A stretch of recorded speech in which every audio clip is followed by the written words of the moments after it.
Next, we are going to describe how vRealize automation can be used to provision this application.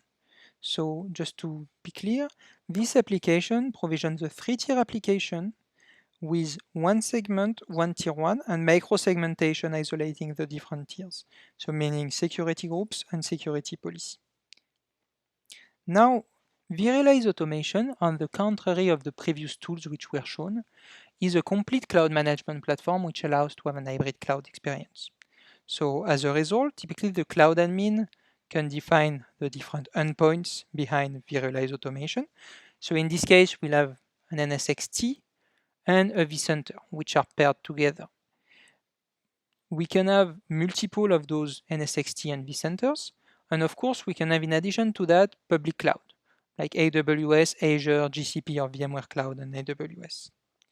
Once the pairing has been done, and once those endpoints has been registered in vRealize automation will data collect information from the environment. So typically it will learn about the networks which are here. It will learn about the compute capabilities which are here. Here I have one cluster into my vCenter. As the cloud admin, I have to define the profiles on how to consume this environment, so that users can typically consume it from a catalog, but at the same time that it maps to my expectation as an admin user in terms of consumption. And so the first thing to do for network is to create a network profile. We have here 2 network profiles. This one is the one created for the demo. And typically, as you can see, it's mapped to one cloud account. And I have created a capability tag. Please keep these VMworld capability tags in mind because it will be very useful in the blueprint itself to tie construct of the blueprint to this network profile. Then what the network profile does is that it describes how the networks will be created. And so typically here for my on-demand network, they will be created into this NSXT transport zone. They will be created connected to this tier 0, the tier 1s created as will be connected to this tier 0, and they will be into this edge cluster. And it describes also the IPAM. So typically I have a parent CIDR here, my /24. And each time VRA will create a network from this network profile, it will carve a /29 and allocate it to this application. The same can be done from compute. So for compute, what VRA does is offer the ability to define images and flavors. The idea here is, again, is that you can have multiple cloud accounts behind vRA, but when you want to describe one Ubuntu, you want to be able to reuse your blueprint easily. And so vRA allows me to define what does it mean to be Ubuntu for this endpoint. And here, typically, it means that I'm using this master image. I could use something different, typically for AWS or even another environment somewhere else. The same can be said for my flavor mapping. Here I've created one flavor which is small, and this flavor which is small, it means that much vCPU, that much RAM. Of course, for another region, I could choose something different, or I could choose another t-shirt size, depending on what the region is offering me. From here, I can create cloud zones and projects will tie together the users, the blueprint, and the deployment in order to basically consume this environment in this private cloud. So I have created one project, and we are going to go look into my blueprint, which describes my application. So here is my blueprint, which describes the application that we have provisioned already multiple times. So as you can see, VRA offers me the code, which describes completely the application, but at the same time, a very clear graphical representation of this deployment. And I can really use both of these in order to visualize and to implement my deployment. So let me, if I click here, for instance, I can see I can see my network. I can see the properties that it has. So it's an outbound network, meaning there is connectivity from the application to the outside world. I can see the constraint, which means with this tag, this network is tied to my network profile. And VRA allows me to typically also add additional parameters. It helps me into defining those different properties if I want to add additional parameters in addition to that. Here we have connected 3 VMs, which are typically VM, web, app, and database, and which use, as we can see, the image that we have described. Sorry, image and the flavor. These VMs, they have a networking connectivity, of course, and they have some security groups. And we have defined the security groups which are here, and which typically are created by VRA, because VRA can either create a security group or use existing one. And we have associated some rules, some firewall rules, in order to protect those VMs. So typically here for web, we say anyone can connect to web on ATN 443. For all the VMs, we deny SSH.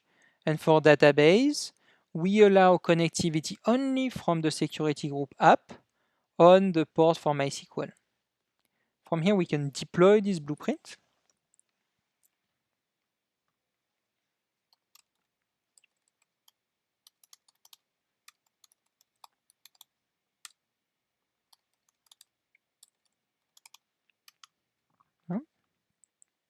The name needs to be unique inside the project. And I can deploy it from current draft or from version. And that one brings me to something really interesting in VRA, which is I can version my blueprint and I can see the different versions and the different history in order to do some changes. So for instance, here I have my blueprint, but maybe I want to add some load balancing in order to offer external access to my web VM. Maybe I want to create an additional security group. So I can do all these type of things, and VRA offers me an easy way to visualize them and to provision them. And just maybe to show how easy it is basically to use the UI, I create a security group, I drag and drop it to the VM, choose where, and VRA has created typically that for me. Then I need to edit the text here, and VRA will once again try to help me. So basically, I want it new, I don't want specific constraints, and well, I can keep the default name, that should be okay. And I can create another version. And if I am not sure that what I have done is right, VRA will test my code and validate and point me to the mistake that could be in it. So the way it will do it, it will review both the code by itself, but also the constraints by going through the provisioning workflow that VRA would have done. And so typically here, the allocation, but for instance, the allocation of the network also. And we see in the way it allocates my network that my constraint with VMworld makes VRA use this network profile instead of the other one. Now in terms of deployment, this one is currently deploying. So as you can see, changing the deployment doesn't mean that none of them have mistakes.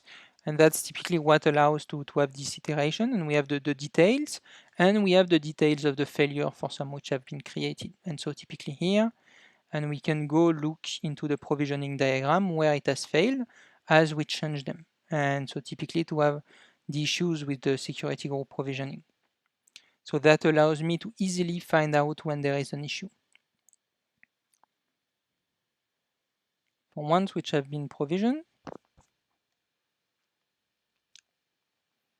typically I have that. I have the different security groups, I have the different security rules, and all these different objects are created in NSXT, which allows me to easily find them. So typically here I have the rules created by VRA, but I can also just look into them and find, for instance, the groups and all the different configurations which are here. Here also I have all the history with the provisioning diagram, which details every steps of the way, basically what happens. And if I want something even more detailed, I can go into the dev mode where it will show all the different details, which allows me to check when there is an issue and where the issue comes from.